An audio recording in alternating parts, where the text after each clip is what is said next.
Everybody, this is UV. You may not know who I am, but kind of just been involved in the K-Tai scene for a little bit of time now, primarily in architecting and reverse engineering a bunch of the server-related games.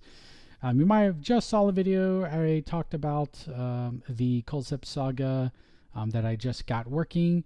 Just kind of want to briefly go over what it takes to get these games working and kind of demonstrate why I think this game is quite unique in terms of what it does. And the reason I say this is because this game is very network intensive for a game that you would not think it would be, especially considering the fact that there's other games like Before Crisis that inherently seem very network intensive, and yes they are, but more so those games are intensive on the file downloading size. But this game is strictly almost ran completely online. It seems like there's so much activity that's occurring for a K-Tai game back in the day that it's quite surprising that anybody would attempt to play this game without an unlimited plan, obviously. So want to go through that process and kind of show you what you'll see. The right side includes just brief packet data of what you'll see that's going on the screen on the left side, which is the game. And I'll give you some some quirks that I discovered and things that were kind of interesting about it as well. So let's start it up.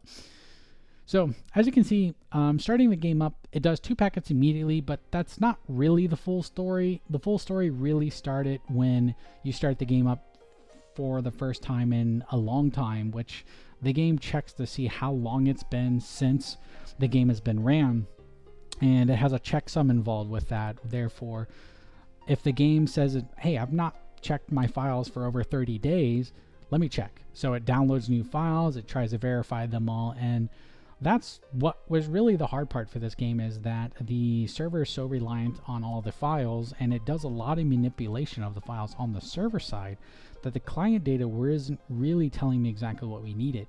However, with enough progress and time, I was able to figure out exactly what I needed to send to the game to get it to load into the main menu finally.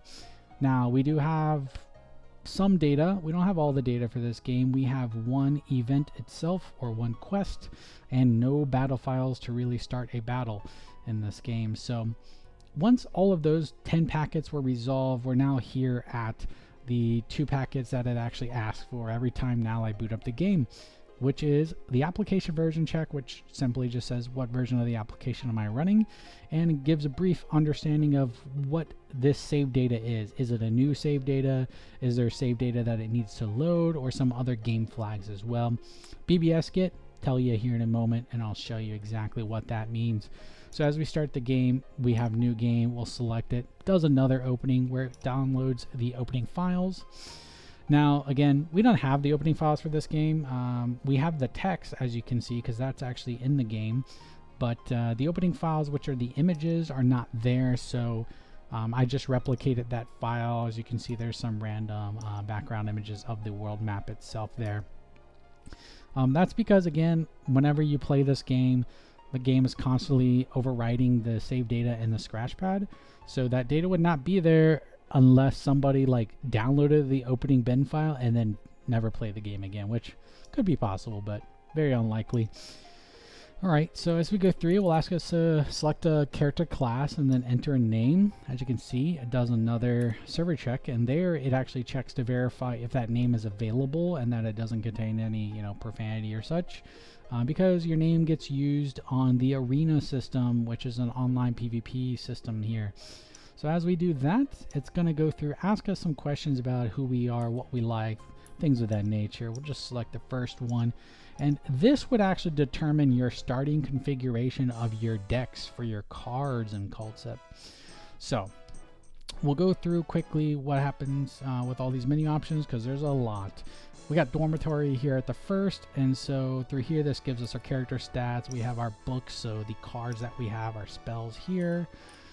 Again, this is all save data that I had to create for this to occur, and in fact you can see that on the right hand side 2 files were sent after we hit yes to start the game, which was the event 0 file, which is the first quest in the game file, and then my character UV. In this case, that is data that had to be created and replicated on the server side, because the game itself does not save the save file on it. It will simply rely 100% on the server to create the save files for this game. Therefore, even when you create a new character, the server sends over the save file to the client so it knows how to load into the world. So I had to replicate that to my best ability. So yeah, briefly going through here, not much to see. Costumes, I was able to figure out how these worked and unlock some of them through the save file. The save system works, you can see that. When we send a save file over, as it says there, it sends over some flags from the client side to us so we can then create a save file, and then the response to that is actually we respond back to the game with the full save file that we use. There's a quirk with my save file though, is that I always end up in that city. It's related to one of the IDs that I use that I don't fully know what they do yet, but doesn't really make a big deal at the end of the day. The arena system here, I'm going to skip guild for a little bit. First option is related to the ranking system, which temporarily just implemented just for something to work there, so you can see. The second option is to participate in an arena match, which is actually the online PvP here. Didn't implement that, never going to be functional ever anyways. We got the flea market. So here's the flea market, which I'm assuming would allow other people to list items for sale on the flea market, therefore another person could buy it in the game. We then have the card shop. So here you can come in and buy cards via the gacha system. As you can see, more packets get occurred with all this, so cost 500 to buy a card. Well, there you go. That's it. And again, save files get sent over back and forth every time you do something. So that's card shop. The accessory store, also implemented the accessory store, but really no items to really put in there just because I don't know what goes there. Lastly, the BBS message. Here we are. This game has way too much stuff going on, and that is 100% true, because this game actually has too much stuff happening in it, which is really incredible. So really the function here that I think is really the issue is that as you go into the guild system, it will check to get all of the quests in the game. Right now, since we only have one quest file, I only send over one quest.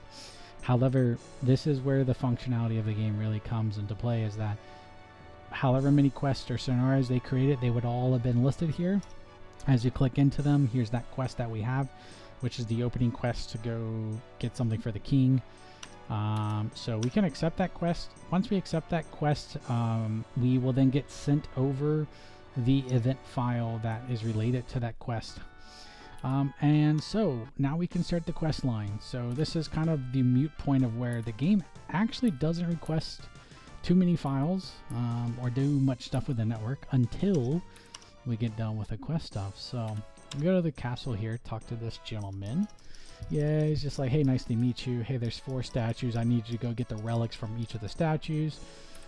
And that's kind of the sum up of that real quickly. So we'll go over there and visit.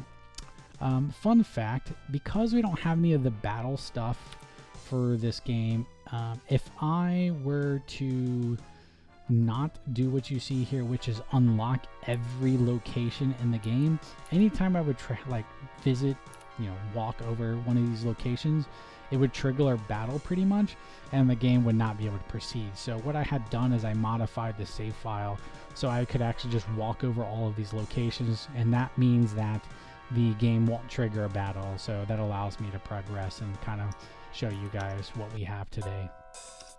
So this is the first quest in the game that we have, and I should mention, by the way, we have 2 copies of this game, and both copies of the game only contain the opening quest file, which is very funny, because that means that both people played this game, did the opening quest, if that, and then just stopped. They never bothered to do anything else, which is quite interesting. And I'd honestly kind of wonder if that was because the game was so network intensive that they didn't want to rack up a big bill, because unless you had an unlimited mobile data plan, it kind of would be a lot to go over and send all this data and use it all the time.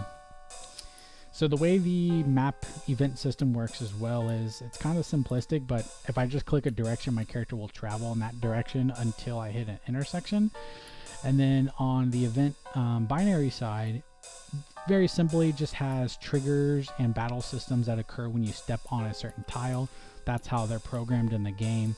And so that's why when we went to the end of that third screen, it triggered an event scene, as you saw.